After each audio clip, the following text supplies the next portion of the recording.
ഒരുപാട് സ്നേഹത്തോടെ മിനീസ് കിച്ചണിലേക്ക് ഹാർദമായ സ്വാഗതം. ഇന്ന് ബ്രേക്ക്ഫാസ്റ്റ് റെസിപ്പിയാണ് ഉണ്ടാക്കുന്നത്. പാൽ പത്തിരിയും അതിന് കോംബോവായി പെപ്പർ എഗ് റോസ്റ്റുമാണ് ഇന്നുണ്ടാക്കുന്നത്. വെജിറ്റേറിയൻസിന് പാൽ പത്തിരിക്ക് കോംബോവായി തേങ്ങാപ്പാൽ ചേർത്തോ അല്ലെങ്കിൽ വെജിറ്റബിൾ കറിയോ യൂസ് ചെയ്യാം. വീഡിയോയിലേക്ക് പോകുന്നതിന് മുമ്പ് നിങ്ങൾ ആദ്യമായിട്ടാണ് ഈ ചാനൽ കാണുന്നതെങ്കിൽ ഒന്ന് സബ്സ്ക്രൈബ് ചെയ്ത് താഴെ കാണുന്ന ബെൽ ബട്ടണിലെ ആൾ എന്ന ഓപ്ഷൻ കൂടി ഇനേബിൾ ചെയ്യണേ. എന്നാലേ നമ്മളിടുന്ന വീഡിയോസിൻ്റെ തുടർ നോട്ടിഫിക്കേഷൻ നിങ്ങൾക്കുടനെ ലഭിക്കുകയുള്ളൂ. അരമണിക്കൂർ കൊണ്ട് വളരെ എളുപ്പത്തിൽ തയ്യാറാക്കാവുന്ന ഈ രണ്ട് വിഭവങ്ങളും ബിഗിനേഴ്സിന് ധൈര്യമായി ചെയ്തു നോക്കാവുന്നതാണ്. ആദ്യം നമ്മൾക്ക് പെപ്പർ എഗ് റോസ്റ്റ് തയ്യാറാക്കാം. ഇതിന് ഗ്യാസ് കത്തിച്ച് ഒരു പാത്രത്തിൽ മുങ്ങിക്കിടക്കത്തക്കവണ്ണം വെള്ളം ഒഴിച്ച് അതിൽ നിങ്ങൾക്ക് എത്ര മുട്ടയാണോ പുഴുങ്ങേണ്ടത് അത്രയും എണ്ണമിട്ട് വേവിക്കുക. മുട്ട പൊട്ടിപ്പോകാതിരിക്കാൻ ഒരു സ്പൂൺ കല്ലുപ്പ് കൂടി ചേർത്ത് കൊടുക്കാം. കല്ലുപ്പിന് പകരം പൊടിയുപ്പോ അല്ലെങ്കിൽ ഒരു സ്പൂൺ എണ്ണയോ ചേർത്താലും മുട്ട തിളച്ച് വരുമ്പോൾ തോട് പൊട്ടിപ്പോകാതിരിക്കാൻ സഹായിക്കും. ഇനി ഇത് അടച്ച് 10 മിനിറ്റ് വേവിക്കുക. ഇനി നമ്മൾക്ക് മസാലയ്ക്ക് വേണ്ട ചേരുവകൾ തയ്യാറാക്കാം. ഇതിന് സവാള, ഇഞ്ചി, വെളുത്തുള്ളി, തക്കാളി, കറിവേപ്പില എന്നിവയാണ് വേണ്ടത്. ഇതിന് പെരിഞ്ജീരകം വറുത്ത് പൊടിച്ച ഫ്രഷ് മസാല ചേർക്കുമ്പോഴാണ് ഇതിൻ്റെ സ്വാദ് കൂടുന്നത്. വറുത്ത് പൊടിച്ച പെരിഞ്ജീരകപ്പൊടി തയ്യാറാക്കി വയ്ക്കാം. ഇനി നമ്മൾക്ക് സവാള തോൽ കളഞ്ഞ് വെള്ളത്തിലിടാം. അതുപോലെ തക്കാളി, കറിവേപ്പില, ഇഞ്ചി തോല് കളഞ്ഞത്, വെളുത്തുള്ളി തോല് കളഞ്ഞത് എന്നിവ വെള്ളത്തിലിട്ട് കഴുകിയെടുക്കാം. ഇനി ഓരോന്നായി മുറിക്കാം. സവാള നീളത്തിൽ അരിഞ്ഞെടുക്കുക. 2 മീഡിയം സൈസ് സവാളയാണ് ഇതിന് വേണ്ടത്. അരിഞ്ഞ സവാള അല്ലികൾ ഒന്ന് അടർത്തി കൊടുക്കാം. 1 കഷ്ണം ഇഞ്ചിയും 2 വെളുത്തുള്ളിയും ചതച്ചെടുക്കണം. ഇനി തക്കാളി നീളത്തിൽ അരിഞ്ഞു വയ്ക്കാം. മുട്ട പുഴുങ്ങിയത് ആറിയതിനു ശേഷം തോൽ കളഞ്ഞെടുക്കുക. ഇത്ര എണ്ണം പുഴുങ്ങിയെന്നേ ഉള്ളൂ. 4 മുട്ടയാണ് മസാലക്കറിക്ക് എടുക്കുന്നത്. കൂടുതൽ കറി ഉണ്ടാക്കണമെങ്കിൽ അതിനനുപാതമായി എല്ലാ ചേരുവകളും കൂട്ടിയാൽ മതി. ഇനി എഗ് റോസ്റ്റ് ഉണ്ടാക്കാൻ തുടങ്ങാം. ഇതിന് ഗ്യാസ് കത്തിച്ച് ഒരു പാൻ വയ്ക്കുക. പാൻ ചൂടായി വരുമ്പോൾ 4 സ്പൂൺ എണ്ണ ഒഴിക്കുക. എണ്ണ നിങ്ങൾക്ക് കുറച്ചൊഴിച്ചും ഇതുണ്ടാക്കാം. എണ്ണ കുറച്ച് കൂടുതൽ ഉപയോഗിക്കുമ്പോഴാണ് ഇതിൻ്റെ ടേസ്റ്റ് കൂടുക. ഇത് വെളിച്ചെണ്ണയിൽ തയ്യാറാക്കുന്നതാണ് നല്ലത്. നാടൻ കറികൾക്ക് വെളിച്ചെണ്ണ ചേർക്കുന്നതാണ് നല്ലത്. എണ്ണ ചൂടാകുമ്പോൾ 1/4 സ്പൂൺ പെരിഞ്ജീരകം ചേർത്ത് കൊടുക്കാം. പെരിഞ്ജീരകം മൂത്ത് നല്ല മണം വരുമ്പോൾ അരിഞ്ഞു വെച്ച 2 സവാള ചേർത്ത് വഴറ്റുക. സവാള പെട്ടെന്ന് വാടി വരുവാൻ 1 സ്പൂണ് ഉപ്പ് ചേർത്ത് കൊടുക്കാം. സവാള വഴന്ന് കണ്ണാടി നിറമാകുമ്പോൾ 1 തുണ്ട് ഇഞ്ചി ചതച്ചതും 2 വലിയ വെളുത്തുള്ളി അല്ലി ചതച്ചതും 1 തണ്ട് കറിവേപ്പിലയും കൂടി ചേർത്ത് വഴറ്റുക. സവാള ഒരുപാട് വഴറ്റേണ്ട. ലേശം ബ്രൗൺ ആയാൽ ഗ്യാസ് സിമ്മിലാക്കി മസാലപ്പൊടികൾ ഓരോന്നായി ചേർത്ത് കൊടുക്കാം. 3/4 സ്പൂൺ മല്ലിപ്പൊടി, 1/4 സ്പൂൺ മഞ്ഞൾപ്പൊടി, 1 സ്പൂൺ പെരിഞ്ജീരകം ഫ്രഷായി വറുത്ത് പൊടിച്ചത്, അതുപോലെ 1 ടീസ്പൂൺ കുരുമുളക് പൊടി. ഫ്രഷായി കുരുമുളക് പൊടിച്ചെടുത്താൽ അത്രയും നല്ലത്. ഇവയെല്ലാം ചേർത്ത് വഴറ്റുക. ഇതിൽ കുരുമുളകിൻ്റെ എരിവാണ് മുന്നിട്ട് നിൽക്കേണ്ടത്. ഇനി മസാലയുടെ പച്ചമണം മാറുന്നത് വരെ 2 മിനിറ്റ് വഴറ്റുക. ഇനി ഇതിലേക്ക് 2 പച്ചമുളക് അരിഞ്ഞതും 1 തക്കാളി നീളത്തിൽ മുറിച്ചതും ചേർത്ത് വഴറ്റുക. 5-6 കറിവേപ്പില കൂടി ചേർക്കാം. 1 മിനിറ്റ് വഴറ്റിയ ശേഷം 1/2 കപ്പ് ചുടുവെള്ളം കൂടി ഒഴിച്ച് നല്ലപോലെ ഇളക്കി കൊടുത്ത് മൂടി വെച്ച് 5 മിനിറ്റ് വേവിക്കുക. തക്കാളി നല്ലപോലെ ഉടഞ്ഞു വരണം. ഇടയ്ക്കിടെ മൂടി തുറന്ന് ഇളക്കി കൊടുക്കുക. വെള്ളം ഏകദേശം വറ്റിയാൽ 1/2 സ്പൂൺ കുരുമുളക് പൊടി കൂടി ചേർക്കുക. ഇതൊരു സ്പൈസി ഡിഷാണ്. എരിവ് നിങ്ങൾക്ക് കുറയ്ക്കണമെങ്കിൽ കുറയ്ക്കാം. ഇനി ഇതിലേക്ക് മുട്ട ഒന്ന് വരഞ്ഞ് ചേർത്ത് കൊടുക്കാം. മുട്ട മസാലയിൽ പിടിക്കത്തക്കവണ്ണം ഒന്ന് ഇളക്കിയതിന് ശേഷം വീണ്ടും അടച്ച് 1 മിനിറ്റ് വേവിക്കുക. കുറച്ച് കട്ടിയിലാണ് ഈ കറി തയ്യാറാക്കേണ്ടത്.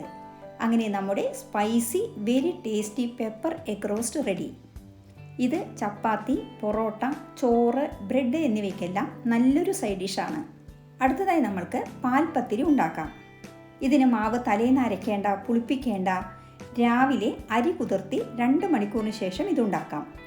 ഇതിന് 1 കപ്പ് പച്ചരി ഒരു ബൗളിലേക്കിട്ട് 2-3 പ്രാവശ്യം കഴുകി വെള്ളമൊഴിച്ച് 2 മണിക്കൂർ കുതിർക്കാൻ വയ്ക്കുക. കൂടുതൽ നേരം കുതിരരുത്. മാക്സിമം 2.5 മണിക്കൂറേ കുതിരാൻ പാടുള്ളൂ. കൂടുതൽ കുതിർന്നാൽ എണ്ണയിലിട്ട് പൊരിക്കുമ്പോൾ എണ്ണ കുടിക്കും. കൂടാതെ പത്തിരി പൊങ്ങി വരികയില്ല. 2 മണിക്കൂറിന് ശേഷം അരി വാരി മിക്സിയിലിട്ട് 1/2 കപ്പ് വെള്ളമൊഴിച്ച് അരയ്ക്കുക. നല്ലപോലെ അരയണം. വെള്ളം ലേശം കൂടിപ്പോയാലും സാരമില്ല, കൂടുതൽ വെള്ളത്തോടെ അരയ്ക്കരുത്. ദോശമാവിൻ്റെ പരുവത്തിൽ അരയ്ക്കുക. അരച്ച മാവ് ഒരു നോൺ സ്റ്റിക്ക് പാനിലോ അടികട്ടിയുള്ള പാത്രത്തിലേക്കോ ഒഴിക്കുക. അരി അരച്ച മിക്സിയിൽ 1/4 കപ്പ് വെള്ളം കൂടി ഒഴിച്ച് ഒന്ന് അലസി ആ വെള്ളം കൂടി ചേർത്ത് കൊടുക്കാം. ഇനി ഇതിലേക്ക് 1 സ്പൂൺ പഞ്ചസാര, 1/4 സ്പൂൺ ഉപ്പ്, 1/4 കപ്പ് റവ എന്നിവ ചേർത്ത് മിക്സ് ചെയ്യുക. ഇപ്പോൾ നമ്മൾ ഗ്യാസിൽ വെച്ചിട്ടില്ല. എല്ലാം നന്നായി യോജിപ്പിച്ച ശേഷം ഗ്യാസ് കത്തിച്ച് പാൻ വയ്ക്കുക. ഇനി ഗ്യാസ് സിമ്മിൽ വെച്ച് കൈവിടാതെ ഇളക്കി കുറുക്കുക. അരി പെട്ടെന്ന് തന്നെ കുറുകി വരും. മാവ് ഒരുവിധം കട്ടിയാകുന്നത് വരെ കുറുക്കണം, അല്ലെങ്കിൽ പത്തിരി പരത്താൻ കഴിയില്ല. ചപ്പാത്തി മാവിൻ്റെ പരുവത്തിൽ ആകുമ്പോൾ ഗ്യാസ് ഓഫ് ചെയ്ത് മൂടി വെച്ച് 2 മിനിറ്റ് വയ്ക്കുക. ഇനി ഇതിലേക്ക് 1 സ്പൂൺ എണ്ണ ഒഴിച്ച് മാവ് നല്ലപോലെ കുഴച്ചെടുക്കുക. ഇനി ഇത് കുഴയ്ക്കാനുള്ള സൗകര്യത്തിന് വേറൊരു ബൗളിലേക്ക് മാറ്റി ലേശം ചൂടോടെ നല്ല മയത്തിൽ കുഴയ്ക്കുക. മാവിൽ ഒട്ടും കട്ടികളുണ്ടാവാൻ പാടില്ല. നല്ല സോഫ്റ്റായി കുഴച്ച് വെച്ച ശേഷം അടച്ചു വയ്ക്കുക. ഇനി ഇത് മാവ് തൂവിയല്ല പരത്തുന്നത്, എണ്ണ തൊട്ടാണ് പരത്തേണ്ടത്. കയ്യിൽ ലേശം എണ്ണ തടവി മാവിൽ നിന്നും ഉരുളകൾ നാരങ്ങ വലുപ്പത്തിൽ ഉരുട്ടി വയ്ക്കുക. ഇനി ഇത് എണ്ണ തടവി അധികം ബലം പ്രയോഗിക്കാതെ പരത്തുക. എല്ലാം ഒരേ വലിപ്പത്തിൽ കിട്ടാൻ ഒരു മൂടിയോ ബോളോ കൊണ്ട് ഷേപ്പാക്കി എടുക്കുക. ഇങ്ങനെ ഷേപ്പാക്കി എടുത്ത ശേഷം ബാക്കിയുള്ള മാവ് വീണ്ടും ഉരുട്ടി പരത്താം. ഇങ്ങനെ എല്ലാ ഉരുളകളും പരത്തിയെടുക്കുക. ഈ അളവിലുള്ള മാവിൽ നിന്നും 14 എണ്ണമാണ് എനിക്ക് കിട്ടിയത്. സൈസിനനുസരിച്ച് ഇതിൽ വ്യത്യാസം വരാം. കുറച്ചുകൂടി വലിയ സൈസാണെങ്കിൽ 10 എണ്ണം കിട്ടും. ഇനി ഇത് നമ്മൾക്ക് വറുത്തെടുക്കാം. ഇതിനെ ഗ്യാസ് കത്തിച്ച് ഒരു പാൻ വയ്ക്കുക. പാനിൽ വെള്ളമയമുണ്ടെങ്കിൽ വറ്റിയ ശേഷം മാത്രം എണ്ണ ഒഴിക്കുക. അല്ലെങ്കിൽ എണ്ണ ചൂടാകുമ്പോൾ പൊട്ടിത്തെറിക്കാൻ തുടങ്ങും. ബിഗിനേഴ്സിന് വേണ്ടിയാണ് ഇത് പറയുന്നത്. കുറച്ച് കൂടുതൽ എണ്ണ ഒഴിക്കണം. എണ്ണ നല്ലപോലെ ചൂടാകുമ്പോൾ പത്തിരികൾ ഓരോന്നായി ഇട്ട് വറുത്തുകോരുക. പത്തിരി ഇട്ടതും എണ്ണയുടെ അടിയിൽ പോയി കുറച്ച് സെക്കൻഡുകൾക്ക് ശേഷം താനെ മുകളിലേക്ക് പൊങ്ങി വരും. 2 സൈഡും തിരിച്ചും മറിച്ചും ഇട്ട് ഗോൾഡൻ കളർ ആകുമ്പോൾ കോരി മാറ്റുക.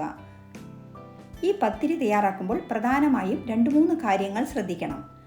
1. മാവ് കുറച്ച് കട്ടിയിൽ പരത്തണം, എന്നാലേ പത്തിരി നല്ലപോലെ പൊങ്ങി വരികയുള്ളൂ. 2. എണ്ണ നല്ലപോലെ ചൂടായ ശേഷമേ പത്തിരി എണ്ണയിലേക്ക് ഇടാവൂ, അല്ലെങ്കിൽ പത്തിരി നല്ലപോലെ പൊങ്ങി വരികയില്ല, കൂടാതെ എണ്ണ കുടിക്കുകയും ചെയ്യും. എണ്ണയിൽ ഓരോന്നായി ഇട്ട് പൊരിക്കുക. നല്ല ക്രിസ്പി ആകുന്നവരെ പൊരിക്കുക. എണ്ണയിലിട്ടതും ഉടനെ എടുക്കരുത്. 2 സൈഡും ഗോൾഡൻ കളർ ആകുന്നതുവരെ പൊരിക്കുക. ഇങ്ങനെ എല്ലാ പത്തിരിയും പൊരിച്ചെടുക്കുക. ഇനി ഇത് നമ്മൾക്ക് സെർവ് ചെയ്യാം. ഇത് വെജിറ്റേറിയൻസിന് നല്ല കട്ടി തേങ്ങാപ്പാലിൽ 1 സ്പൂൺ പഞ്ചസാര ചേർത്ത് ഇളക്കി അതിൽ മുക്കി കഴിക്കാൻ സൂപ്പർ ടേസ്റ്റാണ്. മുട്ട കഴിക്കുന്നവരാണെങ്കിൽ നല്ല എരിവുള്ള എഗ് പെപ്പർ റോസ്റ്റിൻ്റെ കൂടെ കഴിക്കാം. ഈ രീതിയിൽ തയ്യാറാക്കി കഴിച്ചു നോക്കി അഭിപ്രായം പറയണേ. ഇന്നുണ്ടാക്കിയ 2 വിഭവങ്ങളും എല്ലാവർക്കും ഇഷ്ടമായെന്ന് കരുതട്ടെ. ഹോട്ടലിൽ കിട്ടുന്നതിനേക്കാൾ രുചിയിൽ നമ്മൾക്കിത് തയ്യാറാക്കാം. പാചകത്തിന് ചെറിയൊരു ഇഷ്ടം മാത്രം മതി, ആർക്കും ഇതുണ്ടാക്കാം. ഇഷ്ടത്തോടും സ്നേഹത്തോടും കൂടി ചെയ്യുമ്പോൾ സ്വാദ് ഒന്നുകൂടി ഇരട്ടിക്കും. പാചകം അറിയാത്ത ബിഗിനേഴ്സിന് പോലും ധൈര്യമായി പറഞ്ഞ സ്റ്റെപ്പുകൾ ഫോളോ ചെയ്ത് ഇതുണ്ടാക്കാം. നമ്മൾക്ക് എവിടെയൊക്കെ മിസ്റ്റേക്ക് സംഭവിക്കാം അതെല്ലാം മുൻകൂട്ടി കണ്ട് അതിനനുസരിച്ച് ശ്രദ്ധിക്കേണ്ട കാര്യങ്ങളെല്ലാം വിശദമായി പറഞ്ഞു തന്നു എന്നാണ് എൻ്റെ വിശ്വാസം. എല്ലാവരും ഇതുണ്ടാക്കി നോക്കി ഇഷ്ടമായ ലൈക്ക് ചെയ്യാനും നിങ്ങളുടെ പ്രിയപ്പെട്ടവർക്ക് ഷെയർ ചെയ്യാനും മറക്കരുതേ. കൂടാതെ നിങ്ങളുടെ വിലയേറിയ അഭിപ്രായങ്ങൾ താഴെ കമൻറ്റ് ബോക്സിൽ രേഖപ്പെടുത്തുമല്ലോ. വീണ്ടും മറ്റൊരു നല്ല വിഭവവുമായി കാണാം.